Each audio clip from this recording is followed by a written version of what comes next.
Show me one place in the federal guidelines where you can have 10 machine guns and get 1 year of community service and 1 year incarceration. When they want to try, look, even for me personally, my character, they would try to attack my character. They'll say he a rat or he this and that. Yeah. All you gotta do is ask him who I told on. Paperwork. I ain't never told on no in my life. Yeah. In the Prem situation, look at this case. It'll tell you who told on him. Right. My name ain't in that case. T.I. is in an interrogation room talking. He's snitching.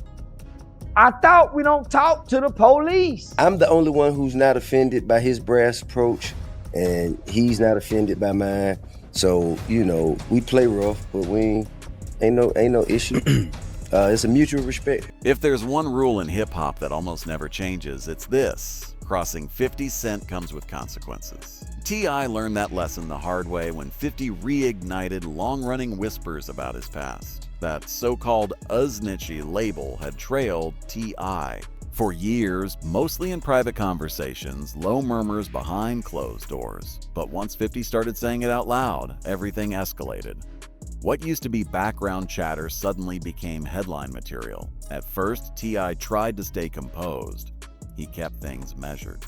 He brushed the comments off publicly, but 50 didn't let it slide. Instead of backing down, he leaned in, and the tone, it sharpened fast. Woke up, I looked at the computer said, Floyd said, T.I. I'm like, what did he say me for? Now, your first baby mama, Melissa, then took your I said, say fuck that nigga. This is a special ASLELS challenge for you, Floyd. If you can read one full page of a Harry Potter book, I'll give $750,000 to whatever charitable organization you want to. Nice, man. What began as playful teasing turned into a direct shot. Eventually, T.I. fired back. Subtle jabs turned into open exchanges, and the back and forth became less controlled, more personal. Instead of letting the tension cool off, T.I. raised the stakes. He publicly challenged 50 to a 20-track versus battle, even suggested hosting it around his own birthday. It was framed as confidence, maybe even dominance. But to 50, it didn't read that way. It felt provocative. Rather than calming the situation, the challenge made it worse. What was once rivalry started drifting toward ridicule. You feel when them New York like 50 and all them niggas trying to do all that old. I'ma tell you something. When you're fighting the man with no arms, expect to get kicked. I'm saying, but they talking about, they try to use that I need to order protection, but why it feels like I'm the out here then? If I needed protection, you needed protection, and your protection gone. That's when 50 reached into the archives. He resurfaced the 2008 Crime Stoppers advertisement featuring T.I. recorded while T.I. was facing serious federal charges. In that clip, T.I. encouraged viewers to report criminal activity. The footage had been out there for years, but in the middle of this feud, it hit differently. The internet reacted instantly. The clip spread everywhere. Commentary exploded. And just like that, the questions about T.I.'s credibility came roaring back. And here's where it gets complicated. History. Life, you see a snitch, slap him when you see him, knock his nose off. So the next time I'm out, instead of asking for a picture like a little hoe ass, come on, knock my nose out if you think I'm a snitch. Come on, quit smiling in my face trying to get in my section.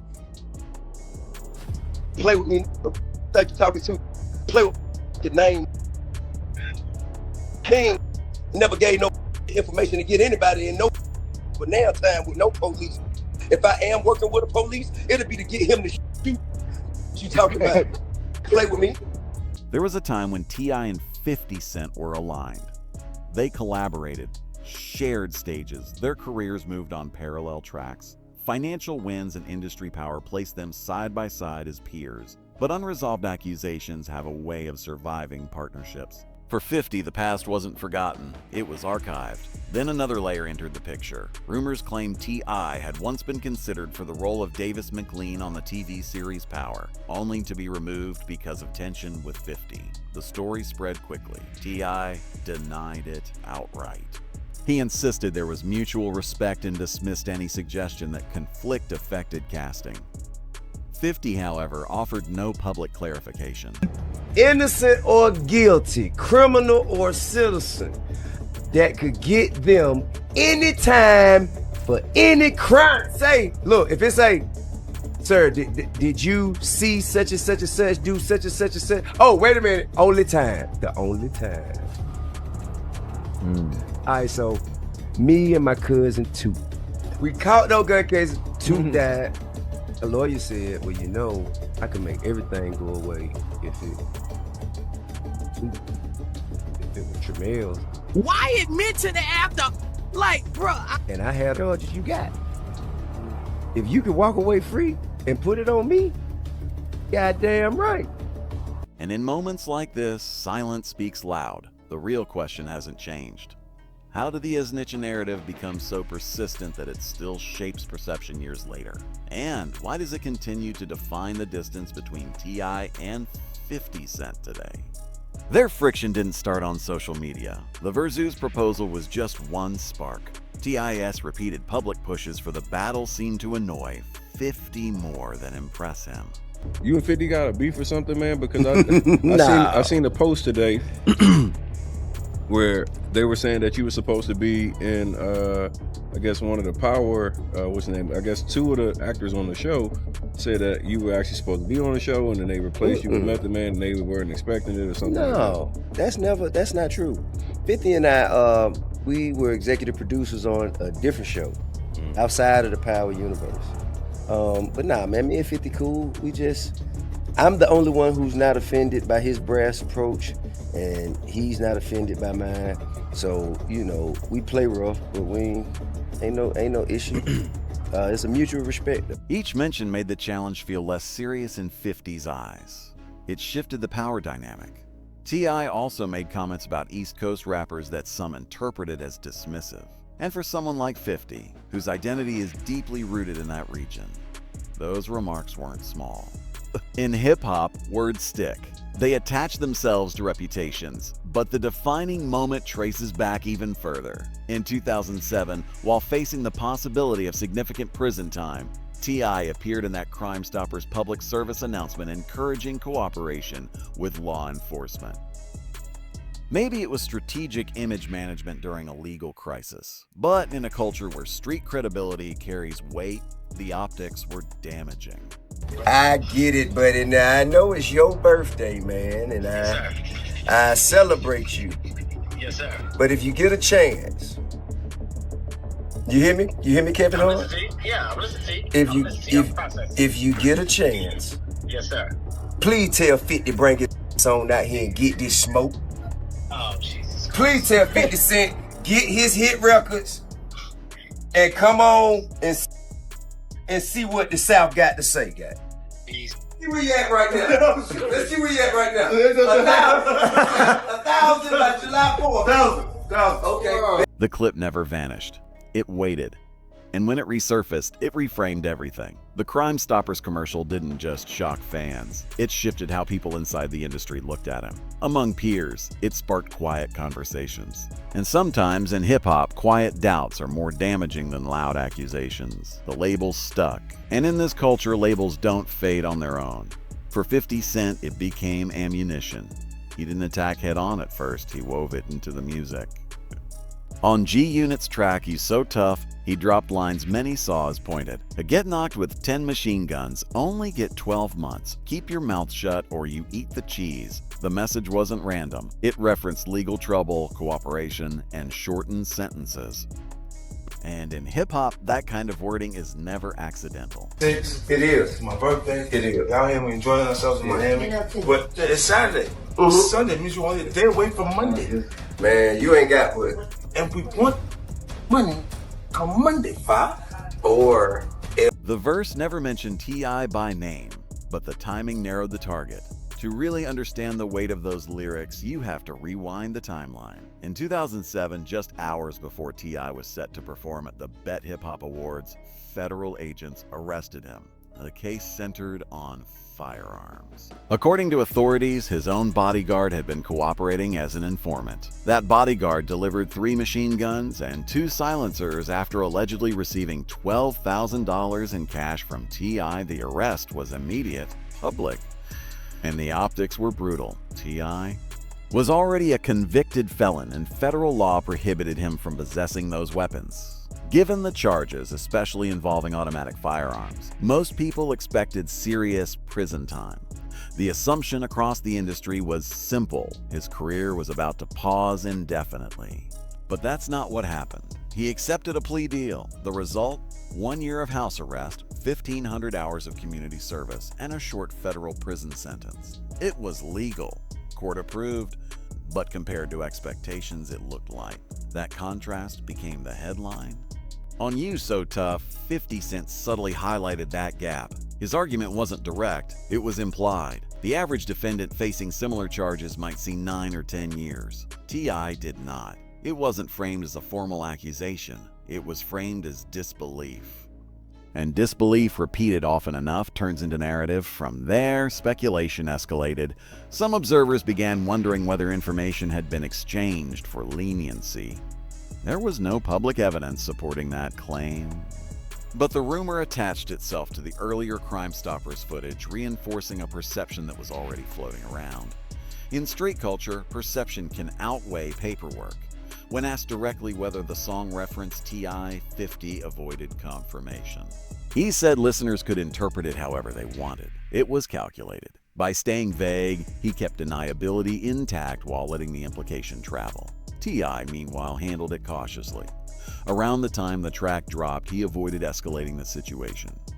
His responses were measured. Direct confrontation was limited. Context mattered. Federal supervision doesn't leave much room for public conflict. One misstep could have had consequences. His margin was narrow, but silence doesn't stop conversation. Sometimes it feeds it. Inside the industry, the word "is Nietzsche" carries weight beyond legal definitions. It affects collaborations. It shifts proximity. Once attached, it demands constant defense. In this case, the combination of legal outcome, public service announcement, and lyrical insinuation created a lingering cloud. The dynamic between 50 and T.I. wasn't just rivalry anymore. It became a question of credibility. And in hip-hop, credibility is currency. Even unproven allegations can shape alliances. That's how the tension hardened, not through one explosive moment, but through accumulation. Controversy in hip-hop rarely disappears. It waits. By 2020, the old Crime Stoppers PSA resurfaced online, and the timing made it explosive.